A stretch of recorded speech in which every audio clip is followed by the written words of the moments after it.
कि देश के अंदर किसी भी राज्य में अगर विपक्ष की बीजेपी के अलावा किसी सरकार होगी तो उस सरकार को काम नहीं करने देंगे।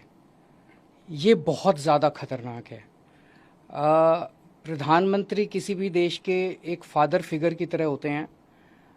चुनाव में हम आपस में लड़ें, लेकिन चुनाव होने के बाद एक बार अगर कहीं कोई सरकार बन जाए तो उस सरकार को पूरी तरह से सपोर्ट देने की जिम्मेदारी और उसके साथ खड़े होने की, उसको अच्छा काम करने में मदद करने की जिम्मेदारी प्रधानमंत्री जी की होती है।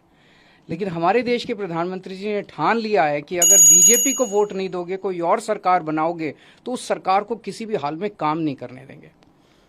एक तो वो ये करते हैं कि अगर किसी और की सरकार बन जाए बीजेपी के अलावा, तो उसके सारे नेताओं के ऊपर ईडी और सीबीआई छोड़ देते हैं, उनको गिरफ्तार कर लेते हैं, उनको तरह तरह से प्रताड़ना करते हैं, तरह तरह से तंग करते हैं, उनकी पार्टी तोड़ देते हैं, उनकी सरकार गिरा देते हैं।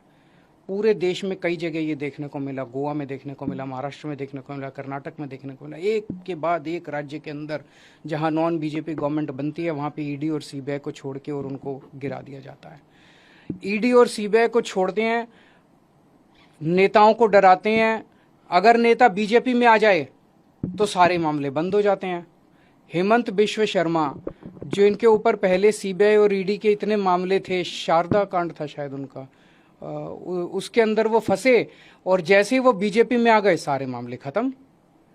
तो या तो वो पहले निर्दोष थे और या दोषी तो थे लेकिन बीजेपी में आ गए तो सारे मामले खत्म।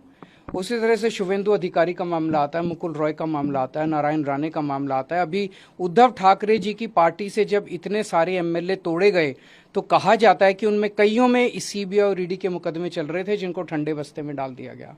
तो सीबीआई और ईडी का इस्तेमाल भ्रष्टाचार के खिलाफ के लिए नहीं कर रहे, सीबीआई और ईडी का इस्तेमाल कर रहे हैं चुनी हुई सरकारों को गिराने के लिए और दूसरी विपक्षी पार्टियों को तोड़ने के लिए। दिल्ली के अंदर जिस तरह से इन्होंने मनीष सिसोदिया जी और सत्येंद्र जैन जी को गिरफ्तार किया, दोनों के पास शुरू में इन्होंने बहुत लोग भेजे कि केजरीवाल का साथ छोड़ दो और आप बीजेपी भारतीय जनता पार्टी के अंदर आ जाओ। केजरीवाल आज अगर वो दोनों मेरा साथ छोड़ के और बीजेपी में चले जाते तो आज वो जेल में नहीं होते, उनके ऊपर किसी तरह के मुकदमे नहीं होते। तो जाहिर तौर पे उनके ऊपर जितने मुकदमे हैं सारे झूठे हैं, लेकिन वो भी डटे हुए हैं। तो ईडी और सीबीआई का इस्तेमाल केवल और केवल विपक्ष को तोड़ने के लिए और बीजेपी की जबरदस्ती सरकार बनाने के लिए किया जा रहा है। दूसरी तरफ गवर्नर्स का इस्तेमाल किया जा रहा है। मैं स्टैलिन साहब से बात कर रहा था, 20 से ज्यादा बिल जो विधानसभा ने पास कर दिए उस पे गवर्नर साहब साइन नहीं कर रहे।